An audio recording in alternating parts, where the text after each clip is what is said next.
We'll start with a short mandala offering. This ground, anointed with perfume, strewn with flowers, adorned with Mount Meru, 4 continents, the sun and the moon, I imagine this as a Buddha field and offer it. May all living beings enjoy this pure land.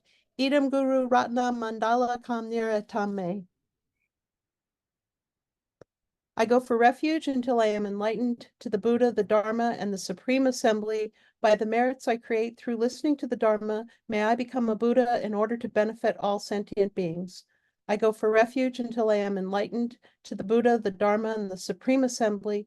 By the merits I create through listening to the Dharma, may I become a Buddha in order to benefit all sentient beings.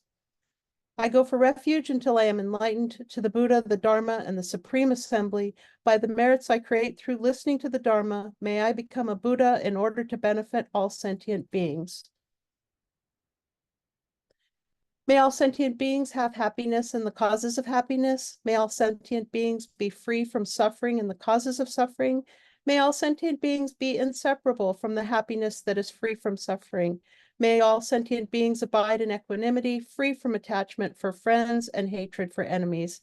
Tayata Om Muni Muni Maha Munie Soha. Tayata Om Muni Muni Maha Munie Soha. Tayata Om Muni Muni Maha Munie Soha.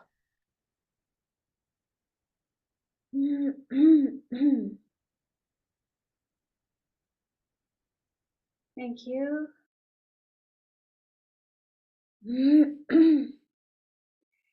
So, as usual, we will start with some meditation, and tonight we'll do some meditation on feelings. That's what we've been looking at the last couple of weeks, the close placement of mindfulness of feelings. This is the second of the 4 close placements of mindfulness. Okay, so let's start by making sure that we are comfortable, sitting in a comfortable position, but it's good if you can to keep your back straight. That helps your mind be more clear and focused and alert.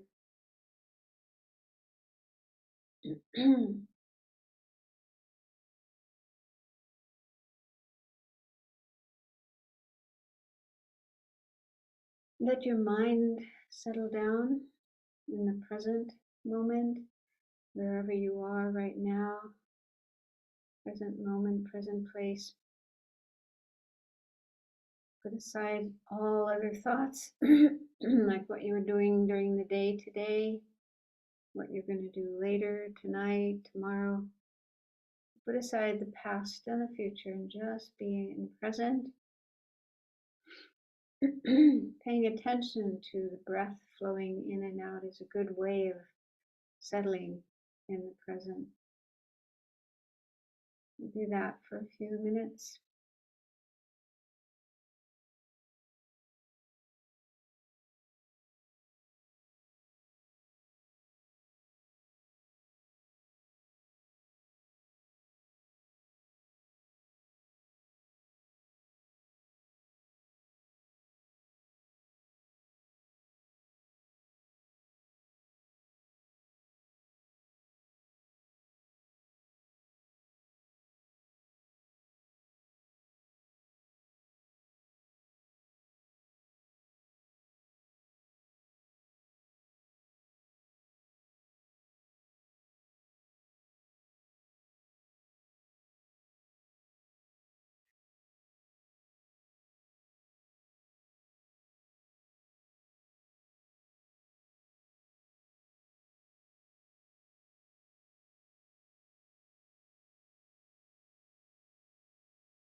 Then for your motivation for being here participating in this class, listening to this talk, if you can generate bodhicitta motivation, the aspiration to become fully enlightened, a Buddha, for the benefit of all living beings. But if that seems too much for you, try at least to have a sense of altruism, being concerned about others, wanting to help them have less suffering, more, less problems, and more happiness and peace. And you can think that you're here to learn ways in which you can be more helpful to others in your life.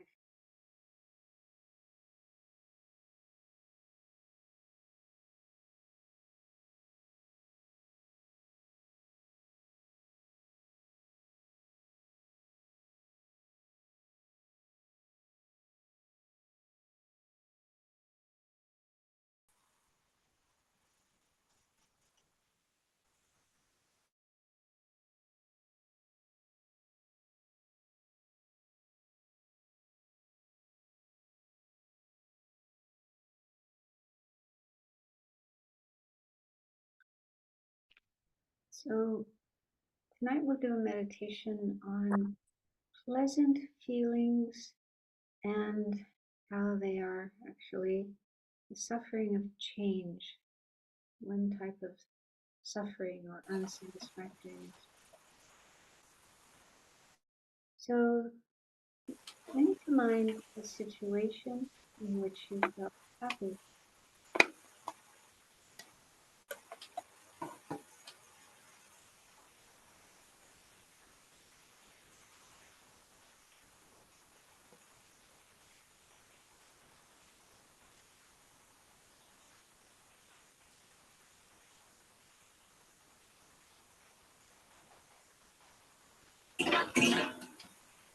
Sorry, could everyone please mute themselves? Otherwise there's background noise.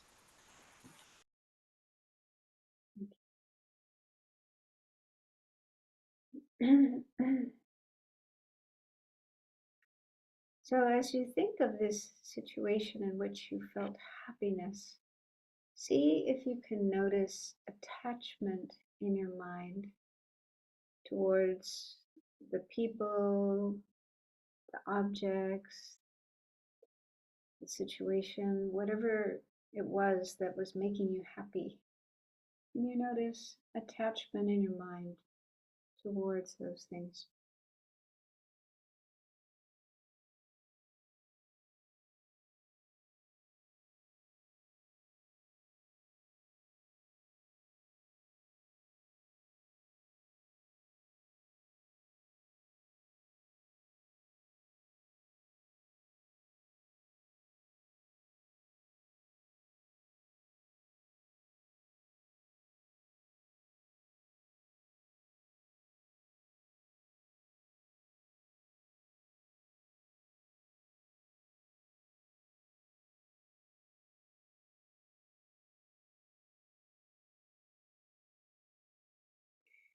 Then think about actions that you do when you have attachment. What kind of actions does attachment push you, motivate you to do?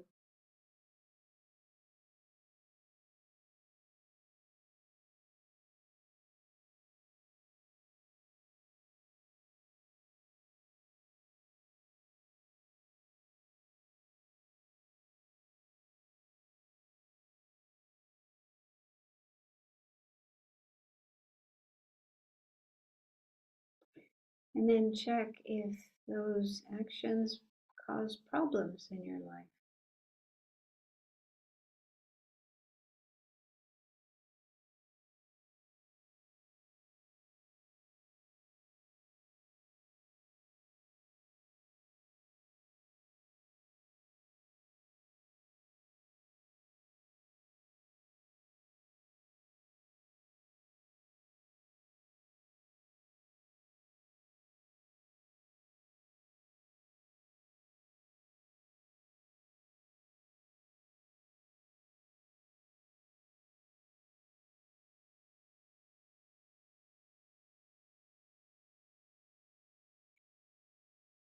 And do you think that those actions leave karmic seeds that will cause problems in future lives as well?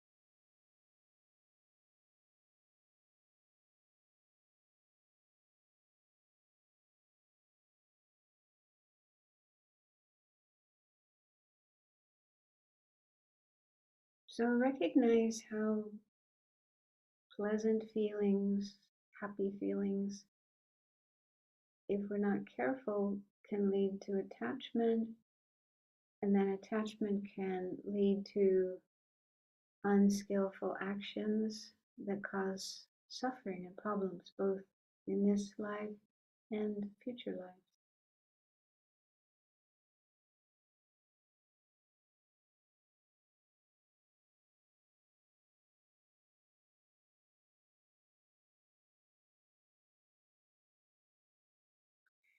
Now contemplate how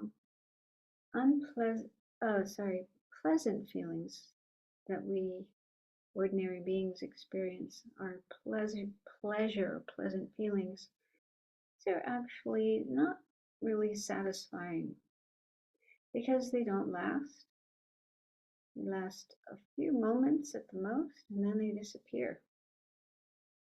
And afterwards, eventually, we'll feel unpleasant feelings, painful experiences.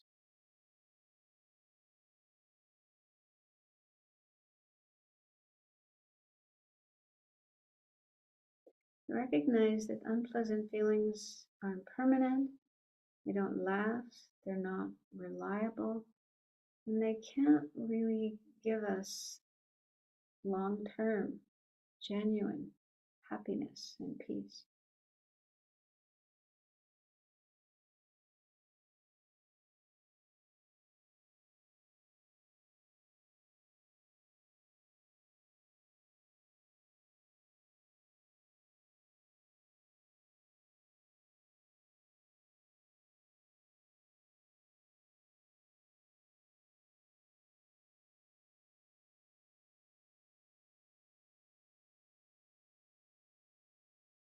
And if you can understand this, then you won't be so attached to pleasant feelings, wanting them again and again, more and more, and get attached to the things that bring pleasant feelings.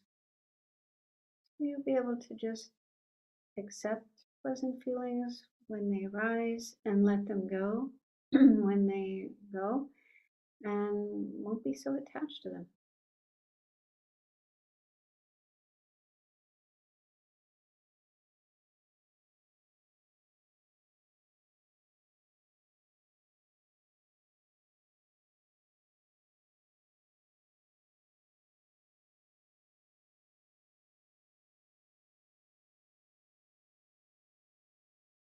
And see if this understanding brings peace to your mind.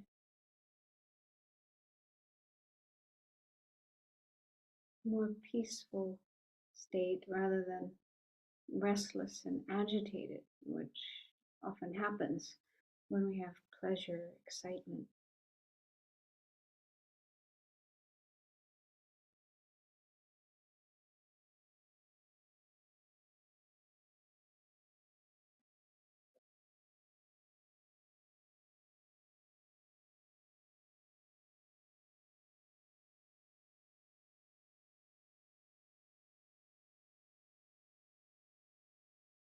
And this feeling of peace through understanding the real nature of pleasant feelings is like a tiny taste of the peace of nirvana.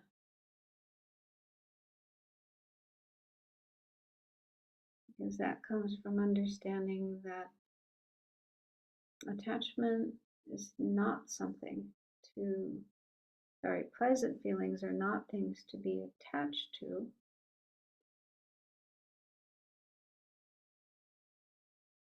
And having this strong determination to free oneself from attachment completely.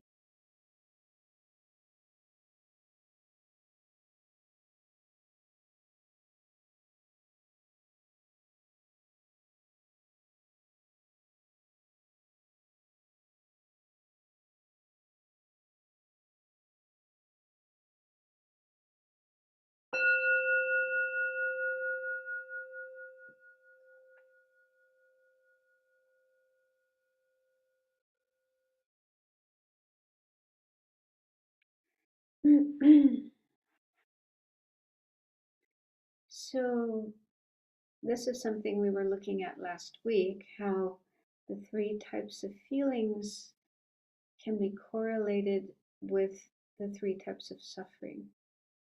And pleasant feelings are said to be the suffering of change. You've probably heard that before, but it's good to think about it because it's not easy to understand, to apply to our experience.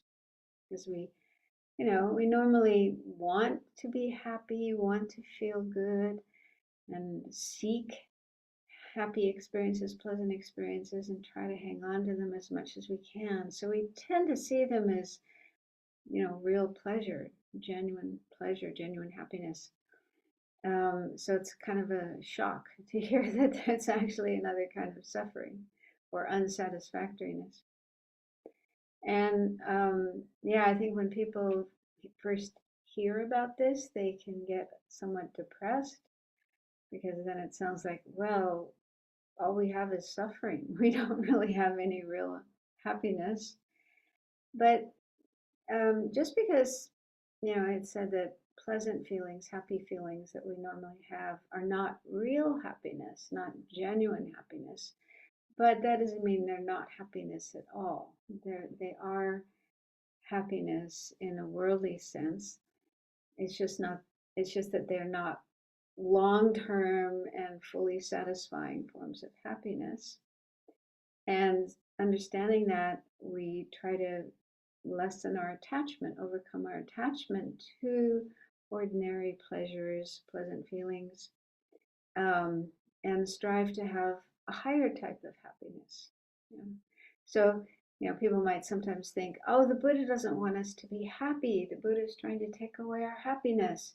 And that's not true. The Buddha does want us to be happy. That's the meaning of loving kindness. Love, loving kindness is wishing all sentient beings to have happiness. So definitely the Buddha and our teachers, they want us to be happy, but they want us to have the best kind of happiness, the highest kind of happiness, good quality happiness, and not kind of poor quality happiness, which is what we normally experience. So, I'm going to start tonight by talking about 4 kinds of happiness. If you could put the slides up. So I came across this in a book by Ayya Khema. Ayya Khema was a German nun and teacher and author. And so there's a number of books of her teachings. One is called Being Nobody, Going Nowhere. Being Nobody, Going Nowhere. And that's a really good introductory level book about Buddhism and meditation. And in this book, she mentioned these 4 types of happiness and said that this was taught by the Buddha. And I presume it's in the Pali Sutras, the Pali Canon. I hadn't heard it before, but it's probably in the Pali Canon. But it does make sense. And I've heard the Dalai Lama also talk about how there are different kinds of happiness. And so let's go through these. The first one is called pleasure that's related to sense objects. So that's, with our 5 senses, seeing, hearing, smelling, tasting, and then our body consciousness. So those 5 types of experience, when we encounter a pleasant object, an attractive object, and we feel good, we feel happy. When we look at something beautiful, what we hear, beautiful sounds, we smell a really nice odor, we taste something delicious, we have nice feelings in our body. Okay, so that's one type of happiness. It could be called sensory pleasure. And in her book, Ayakema says there's nothing wrong with this type of experience. Yeah, nothing wrong with having sensory pleasures. The problem is that we tend to get attached to them. We want more and more and better, and end up never being really satisfied. However, these, the objects, the sense objects that we encounter, as well as the happiness or the pleasure we experience in relation to them, are transitory, impermanent. They don't last, so they can't really satisfy us. It's just impossible to get satisfaction through sense objects. Like Mick Jagger used to sing, I can't get no satisfaction. I think he was onto something. And yeah, so we end up being dissatisfied. Also, when we have attachment to certain types of sense objects, then when we can't have those objects, we can't get what we want, or we get the opposite type of thing, yeah, then we can feel very unhappy and even irritated, even angry. So this is like a downside of pleasure. Yeah, we have these temporary experiences of pleasure, but then when we can't get what we want, or we get the opposite, what we don't want, then we're very unhappy. And then we may also create negative karma based on this kind of attachment. So, so I think this first type of happiness corresponds with I think it was last time we looked at another division of feelings into worldly and unworldly. And this was taught by the Buddha in the Satipatthana Sutra. So I think this first type of pleasure corresponds with worldly pleasure, Whereas the next three types of happiness, I think, would be unworldly or spiritual happiness. So the second one is called spiritual happiness. She actually calls it Deva happiness. Devas are gods, and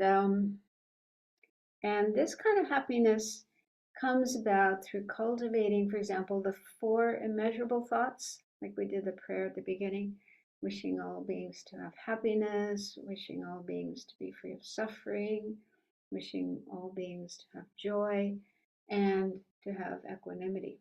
So those four immeasurables, if meditating on those, cultivating those, having those in your mind more and more, those bring a kind of happiness which is more spiritual, more divine, rather than the first type, which is just based on sense pleasures.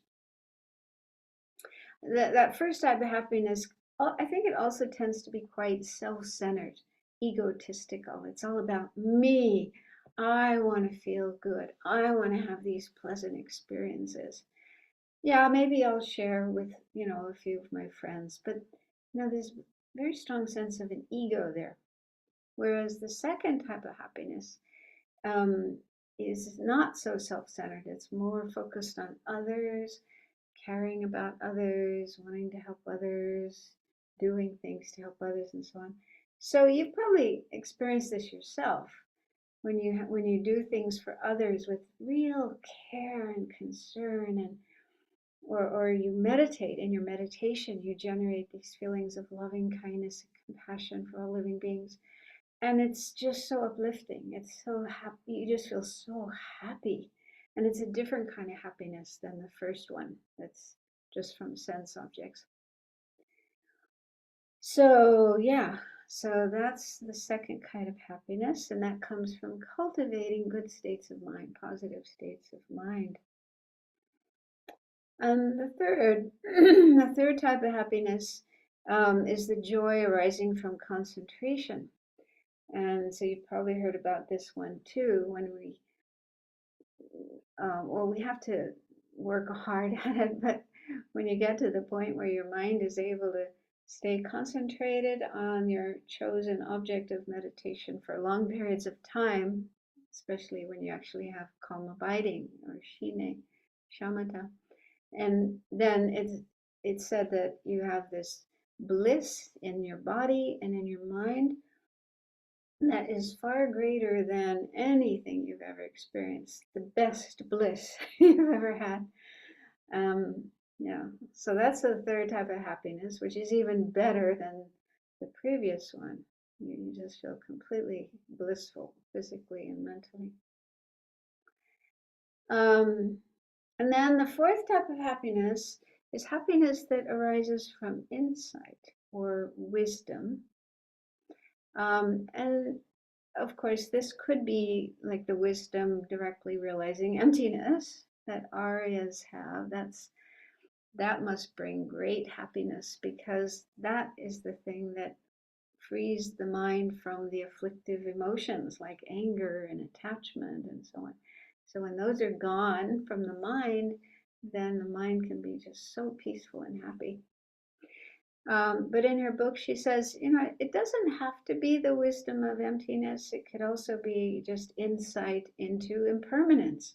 When you have a greater understanding of impermanence, how everything is subject to change, that will really help you decrease your attachment, clinging to things. Yeah, and also selflessness. When we start to get a sense that what seems to be a real solid I, ego, me inside, that it's actually not like that. That kind of I doesn't really exist. And so that strong sense of an I decreases. So that will also bring greater happiness. So these happinesses are kind of progressively better. The higher ones are better than the lower ones. And most people probably are stuck with the first one. Yeah, most people's idea of happiness is that first one: eating and drinking and listening to music and having a massage and sex and going to spas and so on. So that's their idea of happiness. And that's that first kind of happiness. And everyone probably does experience to a certain degree the second one, like in our relationships, when we really love and care about another person and are sometimes even willing to, go all out to help that person be happy, especially mothers and children. Yeah, when mothers take care of their children, they're really putting their children first. So they probably have a taste of this second type of happiness. Or doing volunteer work, humanitarian work, care work as a doctor or a nurse, psychotherapist, and so on. Yeah, really caring for others in a genuine way. You can experience that second kind of happiness. But for the third and the fourth, we have to meditate. That's not those aren't so easy to get. We have to apply ourselves to meditation. But it's just, at least it's good to know that there are different kinds of happiness. And so what the Buddha and what our teachers want is for us to achieve the higher types of happiness, especially third and fourth. And then the fourth one, also has different levels all the way up to liberation and enlightenment, where you've completely eliminated all the afflictive emotions. They're not there anymore, disturbing your mind. So your mind is really incredibly peaceful and happy.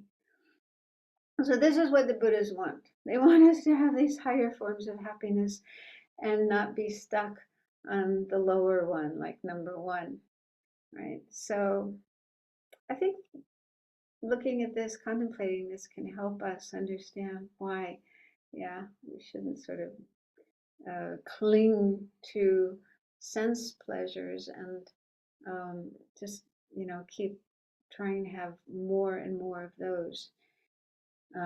We could spend our whole life trying to get as much sense pleasure as we can, but we still wouldn't be satisfied, and we'd still be stuck in samsara. Yeah. So, yeah. So we can work on cultivating more spiritual happiness, number 2, by cultivating love and compassion and generosity and so forth. And then work, if you are inclined to meditate, then work on developing concentration and developing wisdom, because that will lead to higher forms of happiness. So I hope this helps with the understanding of why we're looking at feelings, especially like in this case pleasant feelings, and trying to understand that they're not really that satisfying, and not to let them develop into attachment and craving and clinging and so forth. That we can still enjoy things. Yeah, we can still enjoy pleasant feelings, but understand they're permanent, not cling to them, not cling to the objects and want more and more and better and better.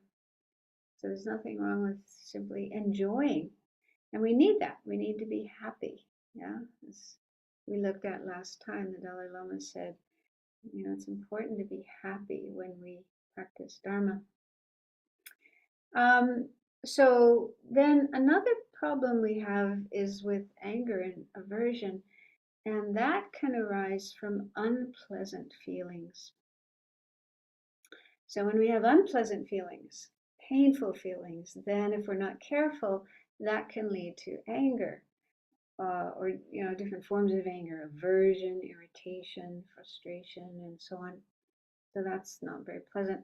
So in the book, Following in the Buddha's Footsteps, there's some advice on how we can use mindfulness of feelings as an antidote to pain. So let's look at the next slide. Now this is advice from the Dalai Lama. So we can sometimes experience pain when we're meditating, pain in our knee, in our leg, in our back, different parts of the body. So when there's pain when we're meditating, our normal response might be to try to move, get rid of the pain, stop the pain, or maybe we even stop meditating because of the pain. But instead of that, what we can do is note the painful feeling and return to our object. So, for example, if you're meditating on the breath or whatever kind of meditation you're doing, and there's a pain in your knee, you can just make a mental note of it. Oh, painful feeling.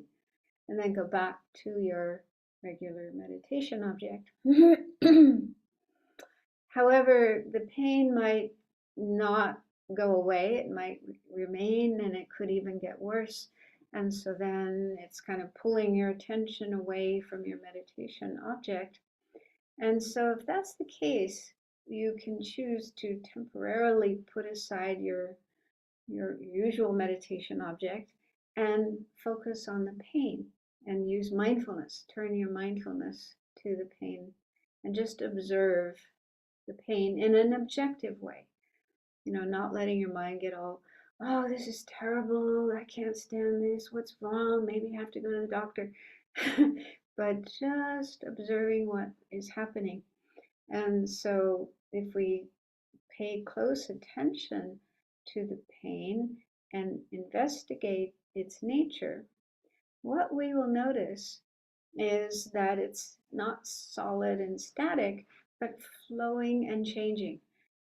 So it's not like the pain is this solid block somewhere in the body, but it's more like a flow, a series of different types of experience, sometimes stronger, sometimes less strong, sometimes more prickly, sometimes more throbbing.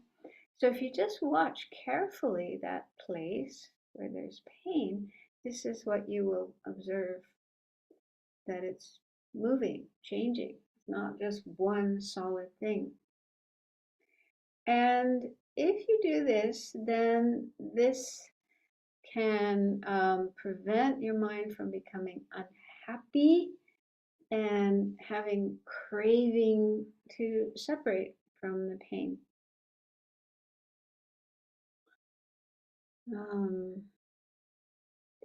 And sometimes doing this, the pain will disappear.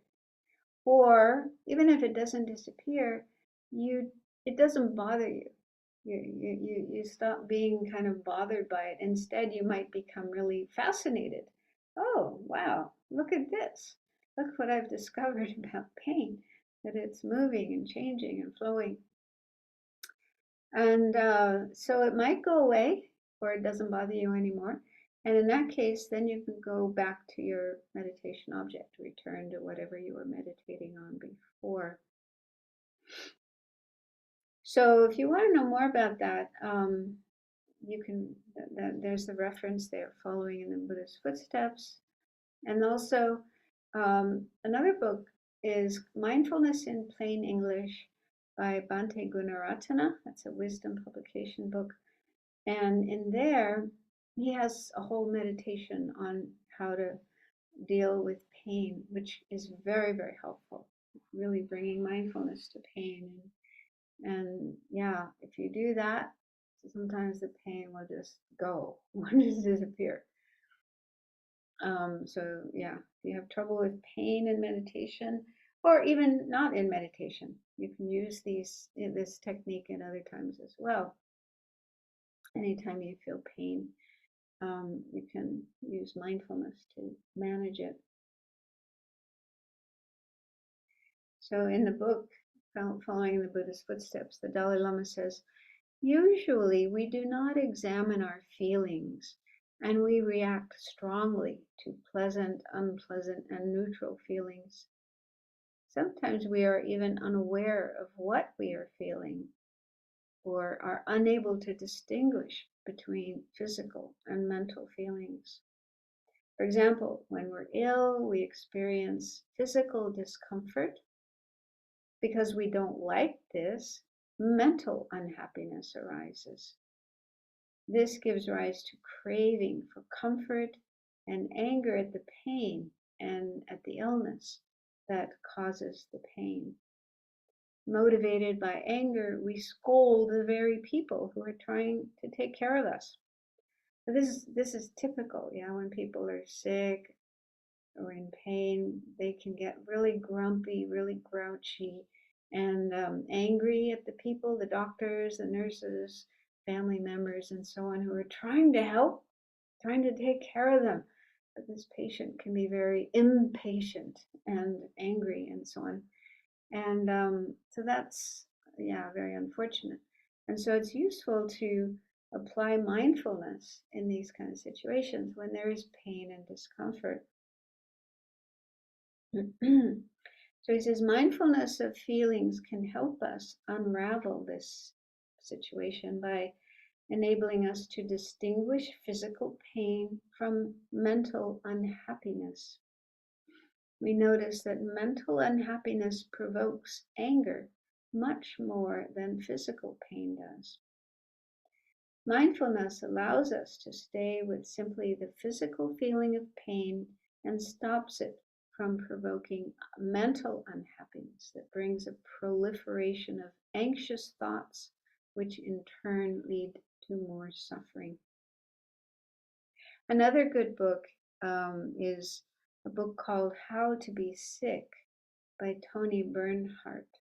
It's also published by Wisdom. So she's been ill, suffering from chronic illness for 20, 25, 30 years, something like that. So she's used mindfulness and other meditations like loving kindness and so on to deal with her sickness, her pain, her inability to get out of bed and do things.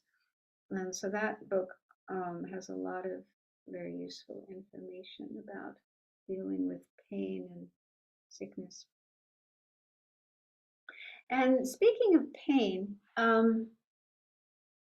I used to think that pain was something in the body.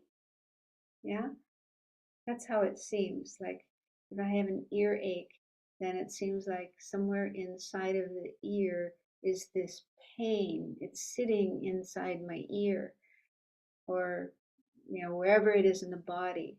It seems as if pain is there, and that's how we talk about it. We say, oh, there's pain in my ear, there's pain in my knee, and so on.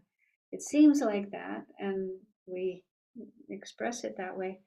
And then what I learned talking to my teachers and my fellow students is that pain is not something in the body. Pain is in the mind. It's the mental factor of feeling. So I made this, the next slide shows a kind of, oh, it didn't work. What happened? That's funny. You should be writing on both sides. Anyway, I'll talk about it. Maybe you'll make sense of it. Okay, so when we have an experience like, let's say there's a needle is poking your skin, okay, and that's usually painful, right? So according to Buddhism, that experience is a body consciousness. Of the 6 types of experience, 6 types of consciousness, it's a tactile or body consciousness. And what it's actually experiencing, the object of that body consciousness, is sharpness. Okay, it feels sharpness, the sharpness of the needle. And then pain is part of that experience. The feeling, remember, feeling is an ever-present mental factor that's there every single moment. And so in this case, in this moment, it's a painful feeling.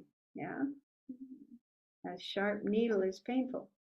So pain then is not the object of mind, but rather it's part of the mind. It's part of that experience. It's the mental factor of pain or unpleasant feeling.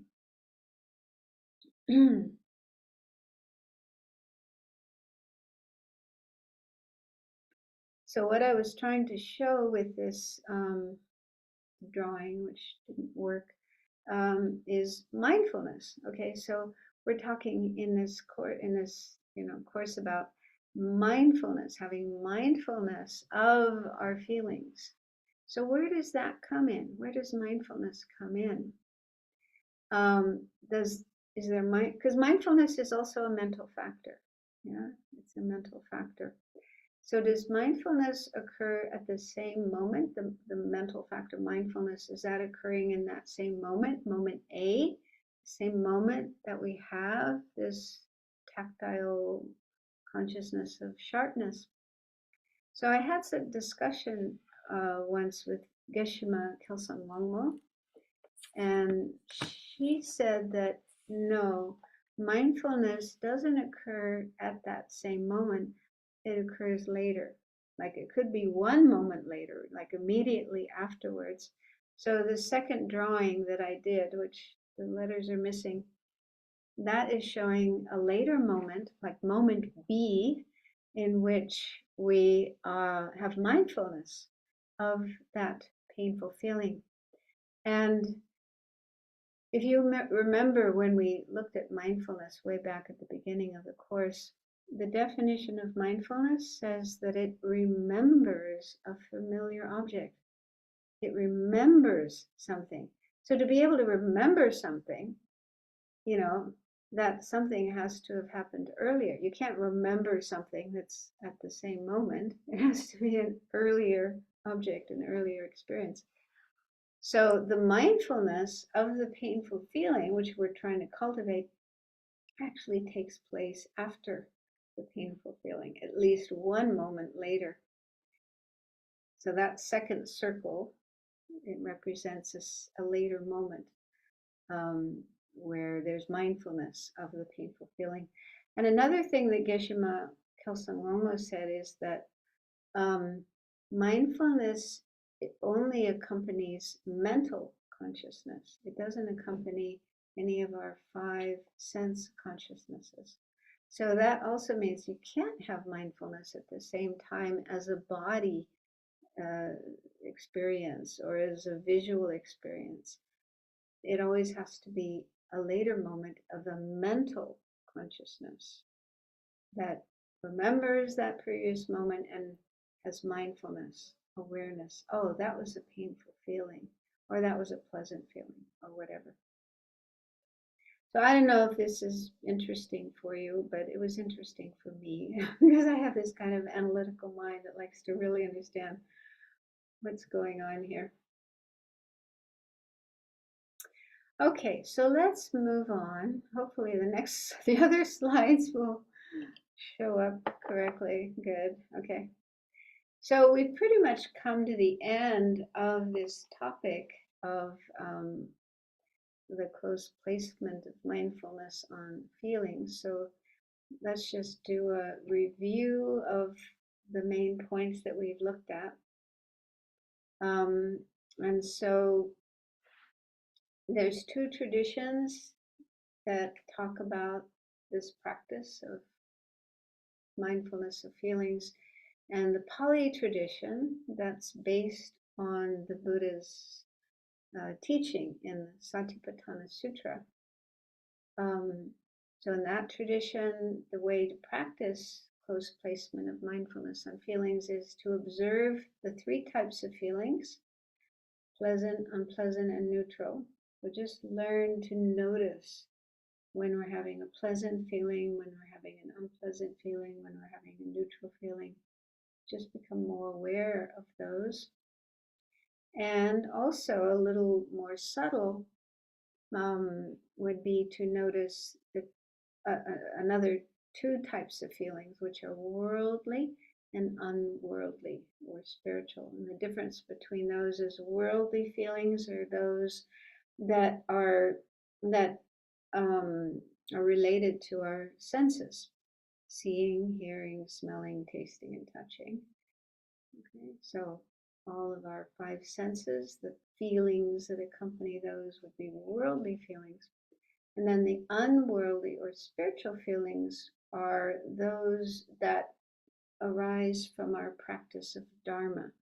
When we are engaging in Dharma practice, we can sometimes have pleasant feelings. For example, when we're meditating on loving kindness, or we are concentrating, we're practicing, concentrating on our breathing or whatever object you're meditating on, or you're meditating on the Buddha, taking refuge in the Buddha and so on, and feeling very happy, very joyful through those meditations. So that would be an example of a unworldly or spiritual feeling, a pleasant one. But there can also be unpleasant, unworldly feelings.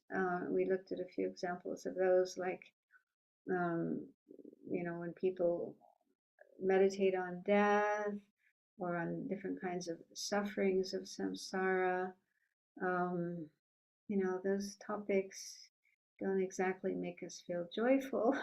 So, and they're not supposed to. They're supposed to help us generate renunciation and a strong determination to do more Dharma practice. So yeah, if there's any unpleasant feeling when doing those type of meditations, that would be an unworldly or a spiritual unpleasant feeling. So those are other types of feelings to notice, to become aware of. And then the real purpose in becoming aware of feelings is to not let them give rise to craving. So that's, craving is it's a kind of attachment. And it's one of the main causes of being in samsara, not being free, taking rebirth again and again, not attaining nirvana, enlightenment, and so on. So that's like an enemy, a cause of suffering. And so we want to eliminate craving. And so we can't just immediately do that, but at least if we can try not to let our feelings bring about more craving. Have the feeling, experience the feeling, but let it stop there rather than going the next step and having craving. Okay, and then in the Sanskrit tradition, that's like the Mahayana tradition that we follow in Tibetan Buddhism. So with all the 4 post placements of mindfulness, the way that we should meditate is on the specific and the general characteristics of feelings. And the specific characteristic of feelings is how they are unsatisfactory or suffering.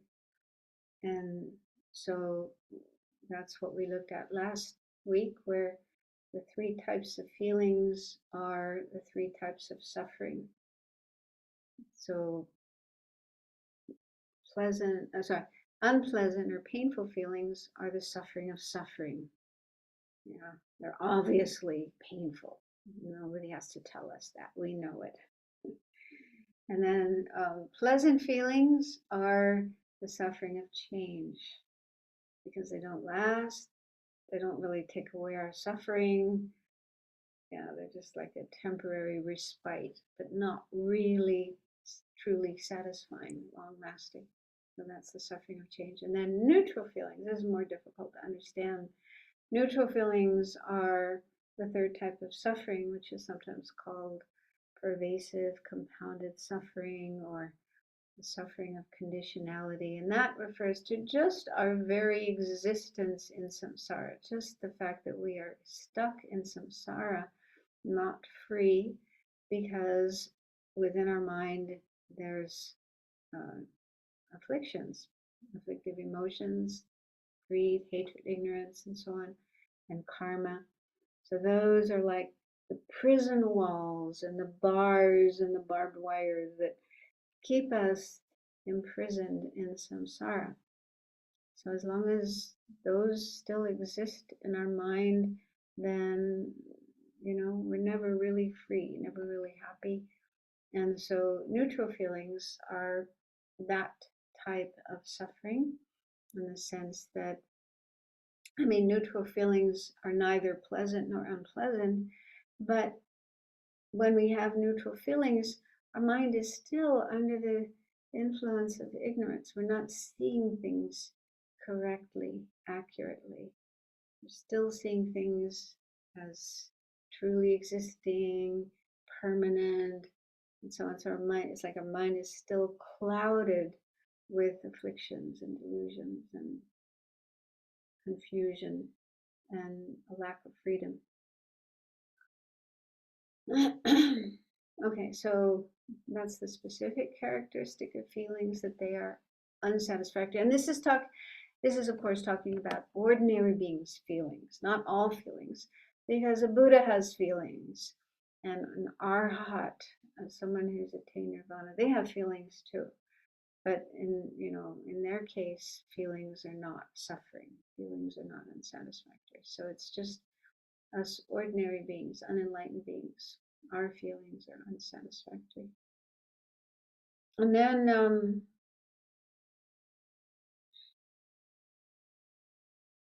the general characteristics, that these apply to all 4 of the objects: body, feelings, minds, and phenomena.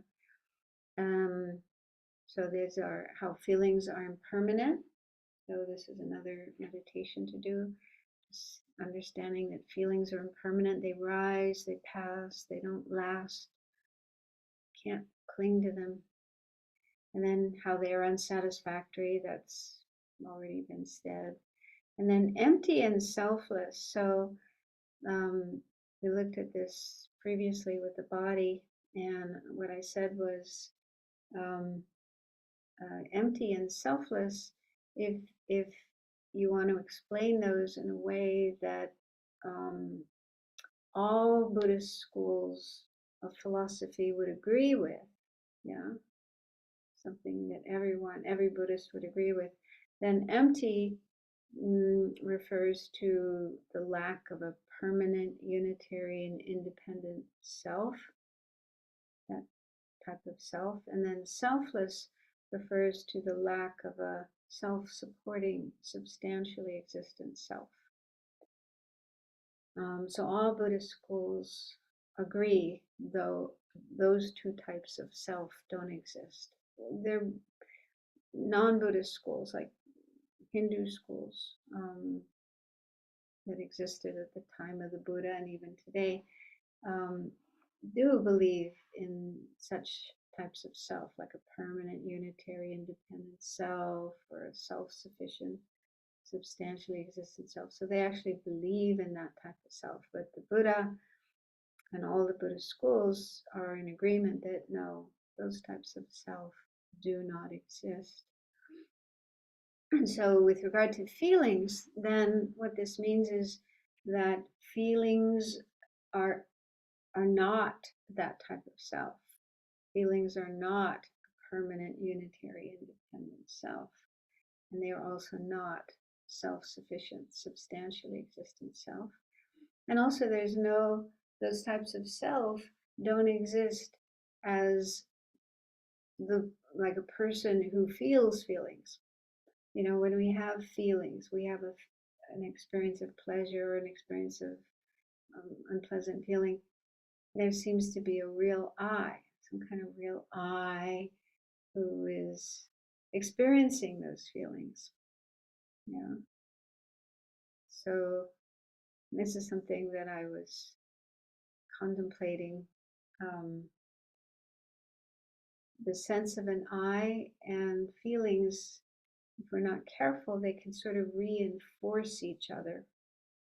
So for example, when we have a pleasant feeling, and if there's a strong sense of a real I, a real fixed, permanent I who is having that feeling, I feel pleasure. Okay, so the stronger the sense of an I, then I think that will make the feeling stronger. Yeah, the feeling will be kind of fed and will seem really important.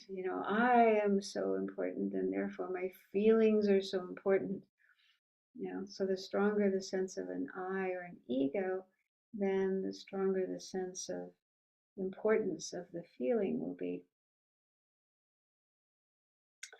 But also the other way around, when feelings arise, then that can cause the sense of I to be more strong and more real. As if, like that Descartes was wondering about, what was he wondering about? I don't know. But anyway, he said, I think, therefore I am. And for him, that was, kind of insight. So, for somebody else, it might be, I feel, therefore I am. I feel good. I feel terrible. And because I have this feeling is there, then it must be that there is an I. There has to be a real I, a real me, because these feelings are there. I don't know if what I'm saying makes sense, but yeah, I'm trying to say, having a strong feeling, pleasant or unpleasant, can reinforce the sense of a strong I or me. Yeah, make that seem more real. So this is actually a meditation we can do. One of the ways you can meditate on feelings is try to investigate the sense of I who feels that feeling. Don't pay so much attention to the feeling, but the I that seems to be there, either behind it, underneath it, having that experience. Is there such a thing? Does that I really exist the way it appears? Conventionally, yes. There are feelings. Conventionally, we can say There's an I who feels happy or unhappy, pleasure or displeasure. But what is that I? Is it as real as it seems to be? So this is a little more difficult to meditate on, but very important. Yeah. So this is one way of using mindfulness of feelings to approach an understanding of emptiness and selflessness. Okay, just let's do one more slide and then we'll have a break. This is just showing some words from Geshe Rabten in his commentary to the four close placements of mindfulness. So he said the aim of practicing close placement of mindfulness on feeling is to prevent feelings of pleasure and pain from giving rise to attachment and hatred, respectively. So that's like we've said before. We have to observe these feelings, pleasure and pain, and then try not to let them go into the next step of attachment to the pleasant feeling in the object that gives pleasure, and hatred or anger, aversion when we have an unpleasant feeling.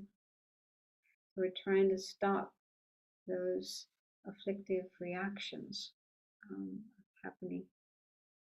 And then he says, also through considering that feelings give rise to attachment and hatred, which are important factors in the origin of suffering, we shall be led to realize the second noble truth. Okay, so this second type of mindfulness, mindfulness of feelings, is correlated with the second noble truth, the true origins of suffering. So the more we practice and gain understanding of this practice on feelings, the better we will understand the origins of suffering, where our suffering comes from. And then he goes on to say, by practicing close placement of mindfulness upon the body and the feelings, we gain a vision of them as being devoid of any real essence.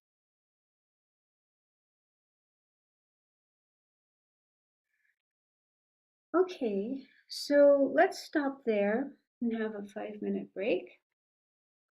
And then if you have any questions, we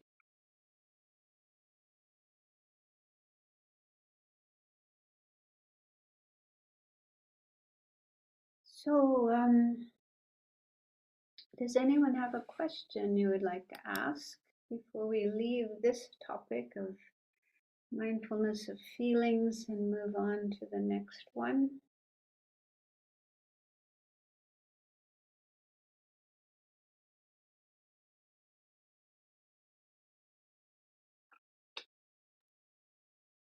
You're welcome to raise your hand or message me in the chat and I'll ask your question.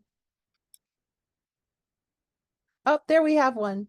Venerable Kunzeng has raised her hand. Okay, Kun-san, please go ahead. Hi. So sorry, I'm not using the video because the connection is really bad here. I just wanted to share something about a few years ago. I had a surgery on my back, and I had a very high level of pain. And it's to illustrate this idea of the pain is in the mind. After the surgery, the region of the pain was totally healed. But then the surgeon, he explained me that because the nerve was really damaged, that maybe the pain would not go away. And so that was really strange to experience. And for now, I don't have pain because then I totally changed my life. I started to meditate. I work with the pain in a different way. But that was really interesting and painful too, to experience how the pain is in the mind and not in the body. And I use meditation and other technique like sophrology and everything to really train the mind to experience first the pain differently. And then slowly, the pain started to go away. So it's really interesting things to realize that is in the mind and not in the body. Thank you. Yeah, yeah. And in fact, there are people who teach meditation to others who are suffering from pain as a remedy. Yeah, I know somebody, he's actually a doctor, and he works in a pain clinic. And so they're trying to, find ways to relieve people's pains. Because I've heard, pain medication doesn't always work. Yeah, it doesn't work for everybody. And so this doctor, he's trying to use alternate methods like acupuncture, relaxation, meditation, and so on. And yeah, so there's some research into using meditation as an antidote to pain. And also something else that I've learned recently, that some people don't experience pain. It's probably quite unusual, but there are people, even from the time they're born, I don't know the reason, the cause, but something to do with their body, but they don't feel pain. And so to me, I mean, in one way, you think, oh, that sounds great, to never have any pain. But on the other hand, it could be quite dangerous. For example, if you pick up an object that's hot, like a frying pan from the stove, you pick that up and it's red hot, and we would normally feel pain, so we would drop it, put it down. But if you didn't have any pain, you wouldn't realize that that object is actually burning you.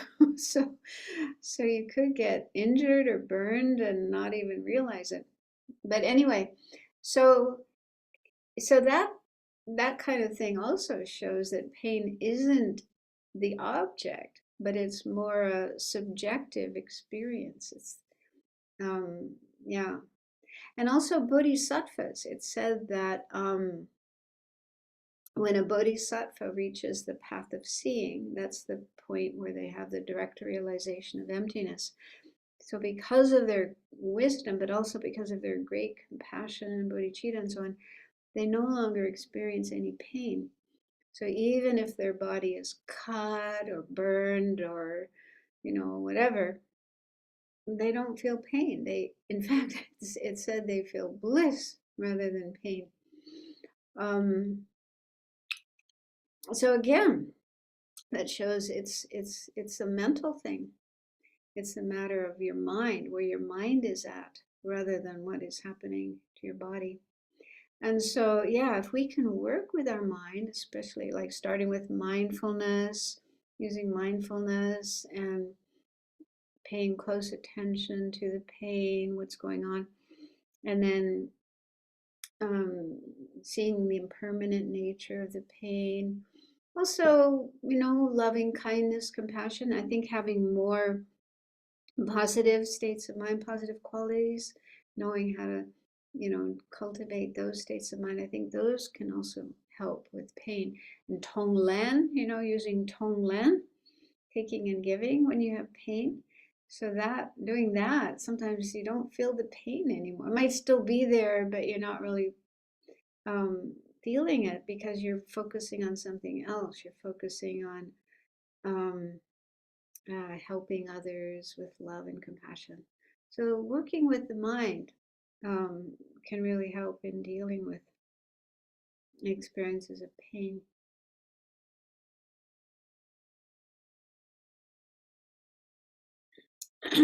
Anyone else?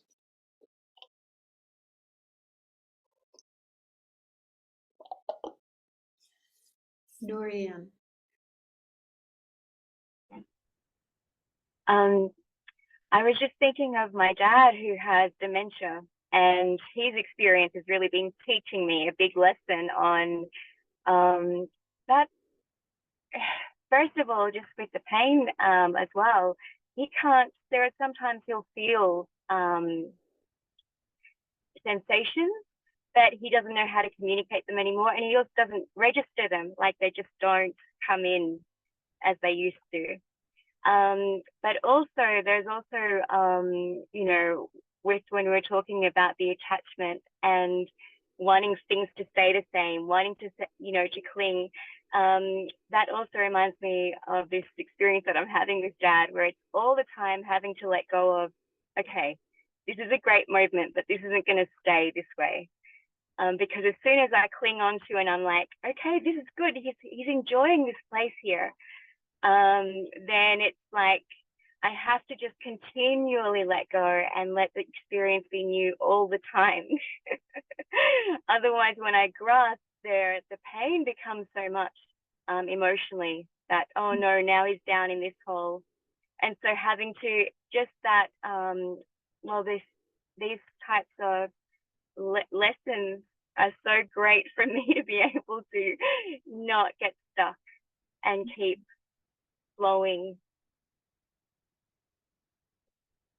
Yeah, and if you can keep yourself in a better state of mind, then that's probably helpful for him as well. If you get down, depressed, discouraged, and so on, then he probably feels that in some way and not in a helpful way. But if you can keep yourself in a good state of mind, positive and optimistic, and be able to continue being loving and caring as much as you can, that's probably the best thing you can do for him.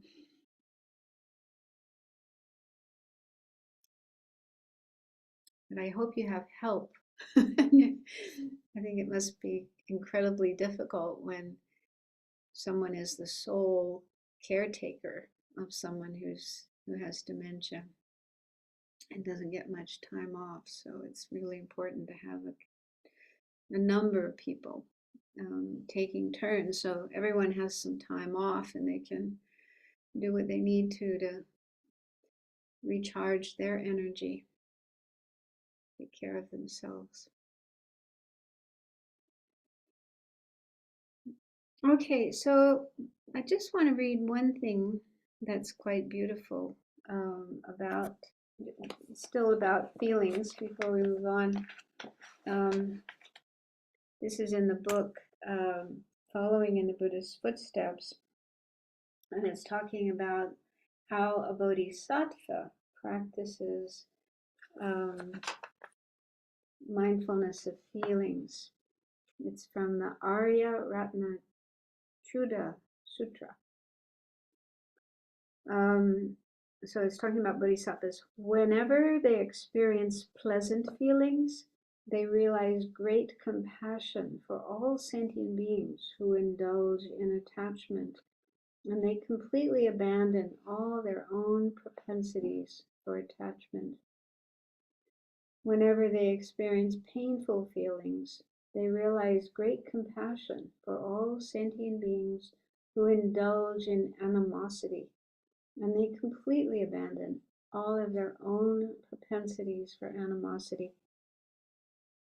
Whenever they experience neutral feelings, they realize great compassion for all sentient beings who indulge in confusion, and they completely abandon all their own propensities for confusion.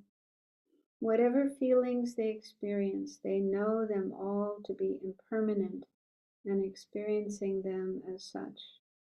They recognize and experience them as unsatisfactory. They recognize and experience them as identityless. So bodhisattvas, when they are experiencing feelings, think about other sentient beings and how sentient beings normally just get caught up in afflictions, attachment, pleasant feelings, aversion when there's unpleasant feelings, confusion when there's neutral feelings. And so they, with great compassion for sentient beings and wanting to help them, the bodhisattvas will overcome their own propensities for attachment and aversion and confusion and so on. So that shows that, yes, this is a practice that's done by bodhisattvas. And they're doing it not just for their own liberation, but for the benefit of all sentient beings. Okay, so let's move on to the next of the 4 close placements of mindfulness. This is number 3, and it's the close placement of mindfulness of mind. Now, what is meant here by mind? There's different interpretations. So first is Judson Shuki Gelson. So he's the textbook writer for Sangye Monastery. And so this is the Mahayana position, the Sanskrit tradition. So according to, that means our tradition, mind here means the 6 consciousnesses. So I hope all of you have learned the subject of mind and mental factors, where you learn about different types of mind. So in Buddhism, it's said that we have 6 different types of main minds or primary minds, main consciousnesses. So they are related to our 6 senses. The first 5 senses are the physical ones: seeing, hearing, smelling, tasting, and then our body consciousness, tactile consciousness. So those are the first 5. And then the 6th is mental consciousness.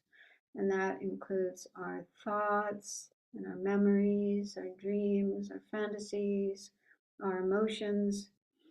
Those are all part of the mental consciousness. So we have these 6 different types of consciousness. And that means we have these 6 different ways of experiencing things. Yeah, visual objects we perceive with our eye consciousness. Sounds we perceive with our hearing consciousness. Odors we perceive with our nose consciousness. Tastes are perceived with our taste consciousness. And then physical sensations like warm and cold and soft and rough and so on are experienced with our body consciousness. And then the mental consciousness, the 6th one, this is the most varied, because that can experience all kinds of things in terms of memory. Like we can remember things that we've seen, heard, smelled, tasted, and felt. Okay, so we can experience all of those 5 types of objects with our memory. And we can also fantasize. We can use our mental consciousness to fantasize or visualize, like when we do, a lot of Tibetan Buddhist practice involves visualizing. So we visualize the Buddha and the whole merit field and offerings and so on and so forth. So with our mental consciousness, we can do a lot with different types of objects. So anyway, all day long, and even during the night when we're asleep, there's something going on in our mind.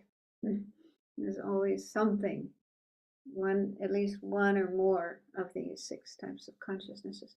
And so mindfulness of mind then means observing, paying attention to our mind, becoming more aware, more familiar with our mind. And we'll look in the next slide a little later, more specific ways of meditating, like the nature of the mind, the clear, knowing nature of the mind, the impermanence of the mind. So in the book, Following the Buddha's Footsteps, the Dalai Lama explains meditations on the mind. So then the Pali tradition, that's the one followed in Theravada Buddhist traditions, countries, and this is based on the Satipatthana Sutra. So this is a little more complex. Again, it's the Buddha's own words. He talks about this. Mindfulness of mind involves 8 pairs of mental states. And so you just become aware of these in your own mind, in your own experience. The first three are things that we should be familiar with. They are mental states or states of mind that are, like, number one is with desire, without desire. So that means you watch your mind and you notice if the mind is with desire, meaning there is desire present in the mind, or not, without desire. And the second one, with aversion, without aversion. And the third is with delusion, without delusion. So delusion here means confusion about the way things exist, like, thinking that things that are actually impermanent are permanent, or thinking that even though there's no real solid self, thinking there is a self. So ignorance, another way of saying ignorance. And so with these first three sets of pairs, you practice to, well, first you have to learn what desire looks like. What is its criteria, so that you can recognize it when it's there in your mind. And that way you can know, oh, right, at this moment there's desire in my mind. Or at another moment, no, I don't have desire in my mind right now. Of course, it changes. The mind is always changing. But just to be able to notice when desire is there and when it's absent. And the same with the second one, aversion. So you need to know the criteria of aversion. What does it look like? What does it feel like? So that you can notice it when it's there.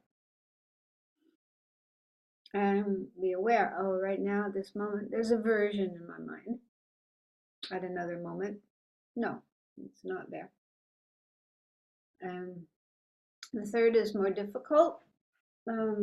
Ignorance or confusion is not as easy to detect as desire and aversion, more subtle. But getting to know our mind, getting to know what ignorance is all about, then we'll eventually be able to recognize when it's there, when our mind is grasping at a self, a real fixed, objectively existing self, and when that isn't the case, when we're not grasping at the self. And so what do we do when we notice that there's desire or aversion or delusion? Do we just let it be? We just say, oh, there's desire in my mind, and not do anything about it? Or there's aversion in the mind, and not do anything about it? So no, the Buddha did give advice on, freeing the mind from these disturbing states, chasing them away. And in a book on these 4 foundations of mindfulness by Bhante Gunaratana, he mentions six ways, 6 methods that we can use when we notice there's something unwholesome like desire or aversion in our mind. So the first way is to replace this unwholesome state of mind with something wholesome. So for example, with number 2, maybe you notice that your mind is looking at a particular person and having all these negative thoughts, judgmental thoughts, aversion. You're feeling aversion for that person because you're focusing on things about them that you don't like, that are irritating to you. So you notice that in your mind. You notice the mind has aversion.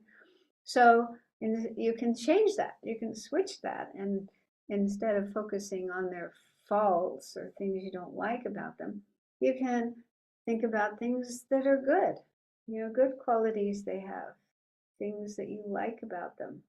They just switch. You make a switch in your mind to something that's more wholesome or more positive. Or with the first one, desire, if you notice that you're having desire for a particular object, then you could switch your mind and think about things about that object that aren't so good, like certain type of food. Maybe you see that food and you think, oh wow, that's so good, that will make me really happy. But then you can think about something else, like, well, it's probably going to make me fatter, it's going to make me make me sick to my stomach, or it will give me just a few moments of pleasure and then it will be over. So you do something to change your way of thinking, to replace desire with non-desire, non-attachment. So that's one method.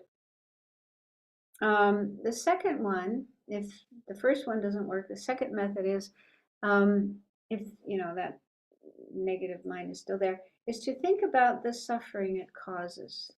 Okay, so if I continue indulging in desire or in aversion, what's going to happen? What will it lead to? Will it lead to good, happiness, or will it lead to suffering? So you contemplate the suffering that will come if you persist in having that negative state of mind. So that might help it to go away. And the third method explained by the Buddha is to ignore it. So if you notice desire or aversion in your mind, just don't pay attention to it. Or the object. Yeah, if there's an object that's triggering your desire or triggering your aversion, just look away. Look at something else. Yeah, they'll keep focusing on that object. So the reason for having these different methods is because one may not work, and then you can try another one. So you keep trying these different methods till you find one that works. And the fourth method is remember that it's impermanent. I always find that really helpful. There's desire in my mind right now, but it's not going to stay. It's not permanent. It's not always there. It's there right now. It'll go away. And that can actually help it to go away faster. Just remembering, it's impermanent. Thank goodness.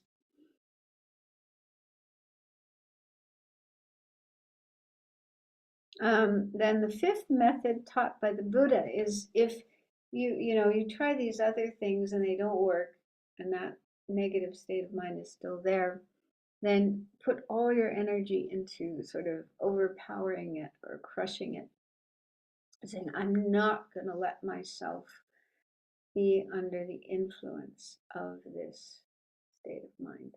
So make yourself stronger, than that. Don't let it be stronger than you and take over. You take over it and take over your mind. And then the sixth method is to cultivate positive states of mind.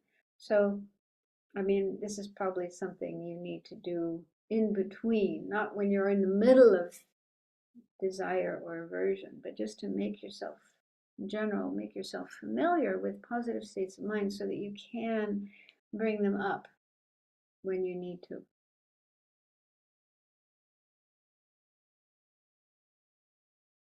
So there's lots of methods, lots of tools for working with negative states of mind, afflictive states of mind like these. So we need to first notice them, be aware of them when they're there, and then apply countermeasures, counteractions.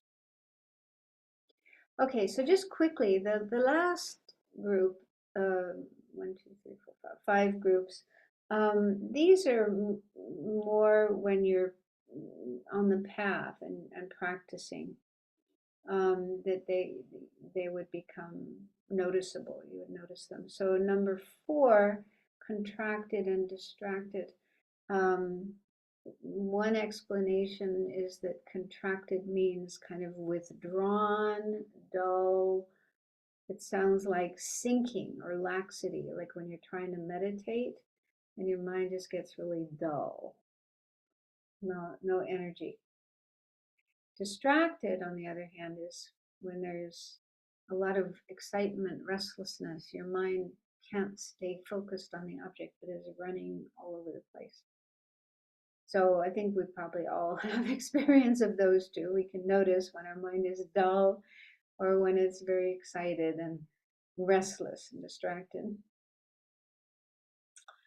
And then number 5 is developed and non-developed.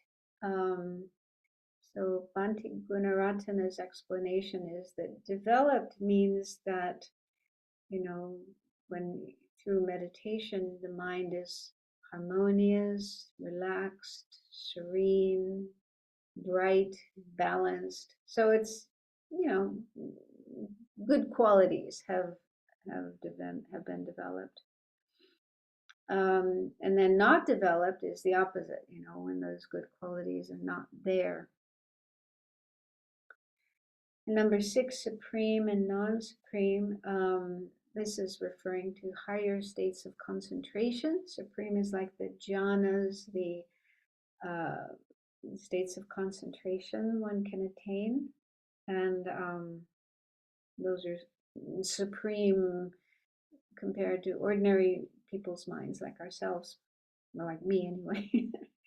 And then not supreme is, like when you don't have such a supreme state of mind, as in deep concentration. And then concentrated and not concentrated.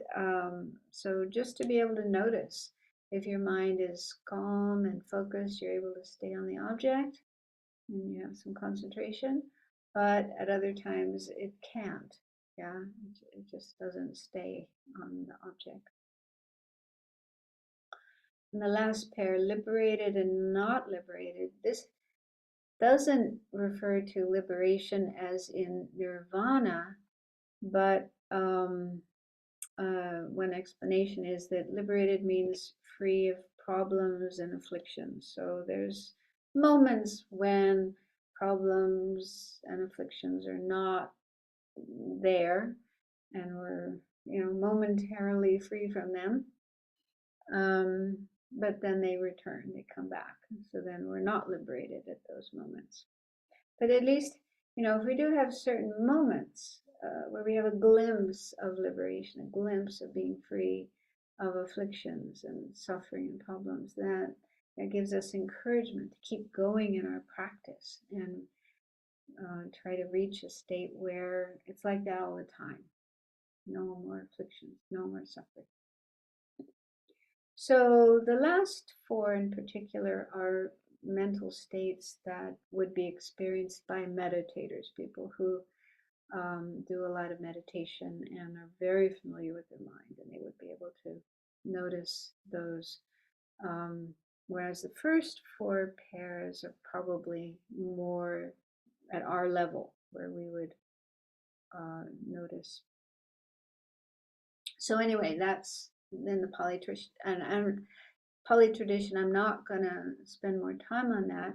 Instead, let's look at the next slide, the way that the Dalai Lama explains how to practice mindfulness of mind. And this is from that book, Following in Buddha's Footsteps. Okay, so first one is mindfulness of the impermanence of the mind. So I'll just read what His Holiness says about that. He says, mindfulness of the mind helps to overcome the distortion of believing what is impermanent to be permanent. So our mind is impermanent, meaning it's changing all the time. It's never the same from one moment to the next. But this is something that we may not know. And so we may tend to think of our mind as being permanent instead of impermanent.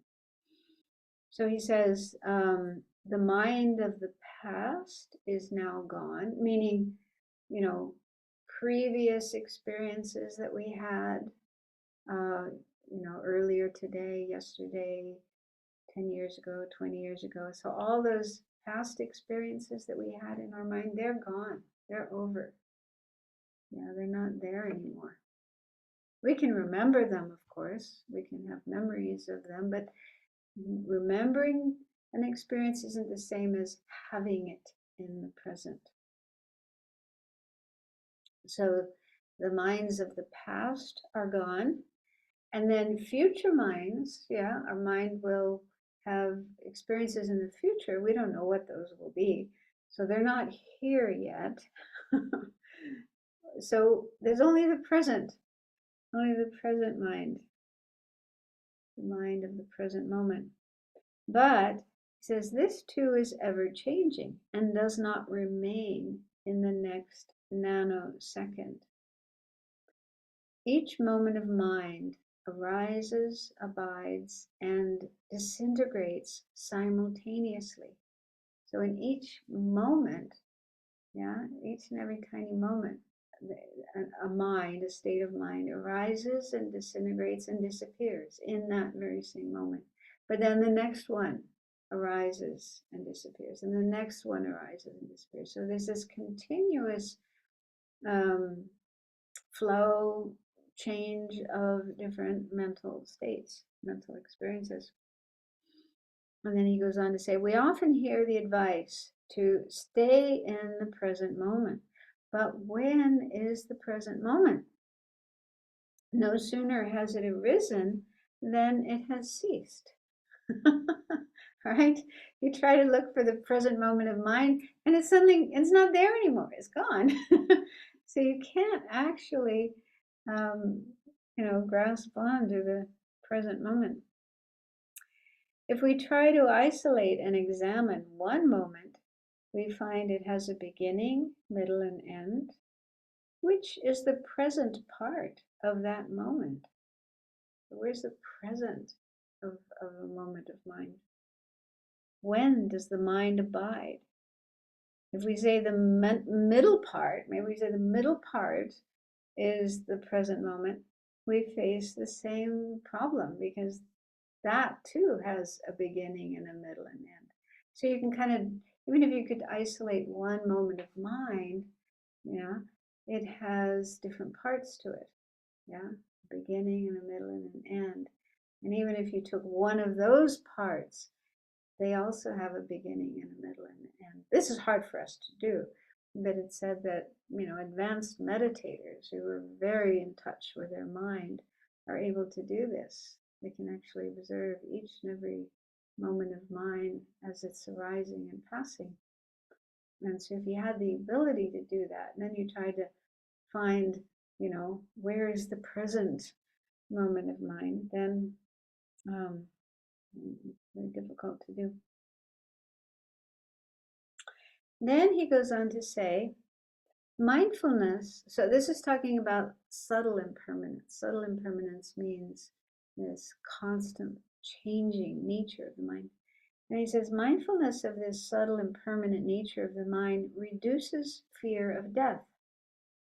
While actively dying, people often feel that they are becoming non-existent, and tremendous fear arises. This fear is based on self-grasping, ignorance, and feeds craving and clinging, which ripen the karmic seeds that propel another birth in samsara. Relaxing that fear gives us more opportunity to meditate and possibly gain deep realizations at the time of death. So he's saying that mindfulness of the impermanent nature of the mind can help deal with the fear that can arise at the time of death and not have that fear coming up. So he says, understanding 2 points diminishes the fear of the self vanishing at death. So one thing is, although a moment of mind does not remain in the next moment, the continuity of moments of mind is indestructible. So the mind, even though it's changing constantly every moment, it will never end. It will never go out of existence. It just keeps going. It just keeps having one experience after another, after another, after another, after another. And it will just keep going like that forever, up until enlightenment. So it's not going to end. Our mind is not going to end when we die. So if you can accept that, then that can relieve fear of going out of existence at the time of death. And the second thing he says is the I is designated in dependence on the mind. So according to Prasangika philosophy, there isn't an I, a self, that's a real thing we can find somewhere. If we look through our body and mind, we can't find a self, an I, that's there and can be pointed to. Instead, the I, self, me, is merely designated or merely labeled in relation to this body-mind complex, mainly the mind, because it's the mind that continues. Our body, when we die, our body turns into a corpse and then has to be buried or cremated or whatever, thrown away. It's no good anymore. But our mind doesn't die. Our mind doesn't cease. It keeps going. So that's more the basis for the label, the imputation I. So I is mainly labeled in dependence on the mind. And then His Holiness says, by maintaining mindfulness on the mind, we will be able to perceive directly its subtle changing nature and understand that even though the mind is transient, its continuity continues. So maybe in our next class we could do a little bit of meditation on this and see what His Holiness is talking about and how it might be helpful for us in dealing with fear of death. We contemplate that this mind, this consciousness, this awareness is not going to die. It's not going to end. It's not going to go out of existence. It's going to continue. And it won't continue in this body, in this life, but it will continue in some other way. And just see if that is something that can give you more comfort, less fear with regard to death. And I think, for me, and I'm sure for many other people as well, it gives more comfort when it comes to other people who die, our family members and our friends, people we love, people we care about. And we think on the one hand, like some people do, that person has just gone out of existence. There's nothing left, no more of that person is remaining, totally non-existent. That's one way of thinking. The other way of thinking, the Buddhist way, would be, okay, there's a mind, there's a consciousness that used to inhabit that body and now isn't there anymore, it's gone somewhere else. They haven't really gone out of existence, they've just left that body and now they're existing in some other form, in some other life. I don't know, I think for some people that's a more comforting notion than to think that that person's just gone, totally out of existence, nothing left, nothing. But that's something you can think about and check for yourself, which makes more sense and is more acceptable and more comfortable for you. Okay, so I think we'll stop there. There's still a few more minutes if anyone has a question.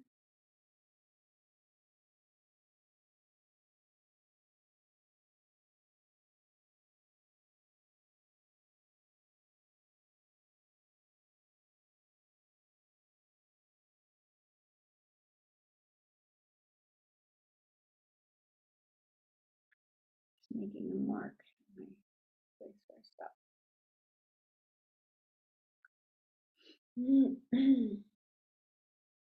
So yeah, next week we'll start with some meditation on this point that we just looked at, and then we'll look at some other ways of meditating on the mind. His Holiness has a lot of very interesting advice and sharing of experiences. He's obviously done a lot of practice himself on looking at the mind and the nature of the mind.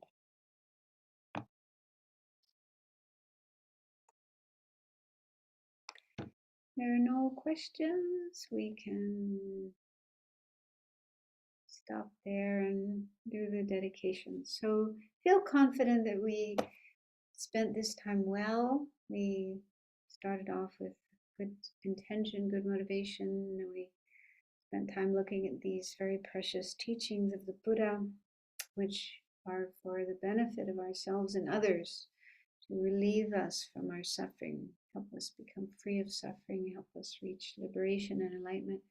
So we did good. We created some merit, some positive energy. So now let's dedicate this merit, share it with all other sentient beings to bring them happiness and peace. May the world be happy, the years good, and grains increase, the Dharma flourish, every happiness and bliss arise, and every wish in the mind be fulfilled. Due to the merits of these virtuous actions, may I quickly attain the state of a Guru Buddha and lead all living beings without exception into that enlightened state. May the supreme jewel bodhicitta that has not arisen arise and grow, and may that which has arisen not diminish, but increase more and more.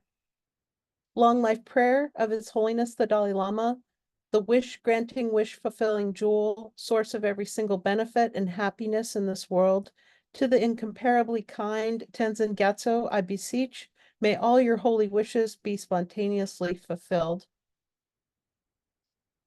His Holiness the Dalai Lama's prayer for the swift return of Lama Zopa Rinpoche, peerless teacher and assembly of the children of the victorious ones, Shavakas, Prataka Buddhas, victorious Losang father and sons, together with the lineage masters, all the objects of refuge of the infinite lands, please bestow the virtue and goodness of accomplishing this prayer here and now, holding and spreading the Munis' precious and complete teachings through explanation and practice. You wore the armor of patience that is never discouraged. Incomparable venerable Guru, to you I make request, while striving single-pointedly for the sake of the victorious one's teachings, the sole gateway through which all benefit and happiness emerge, and from other living beings, you suddenly departed to peace. What a great loss. Nevertheless, through the undeceiving truth of the blessings of the ocean of the three jewels and the great waves of bodhicitta of the children of the victorious ones, may the smile of a reincarnation swiftly beam in glory for fortunate disciples. Thank you so much, Venerable Sangye Khadro. Thank you so much, everyone, for being here.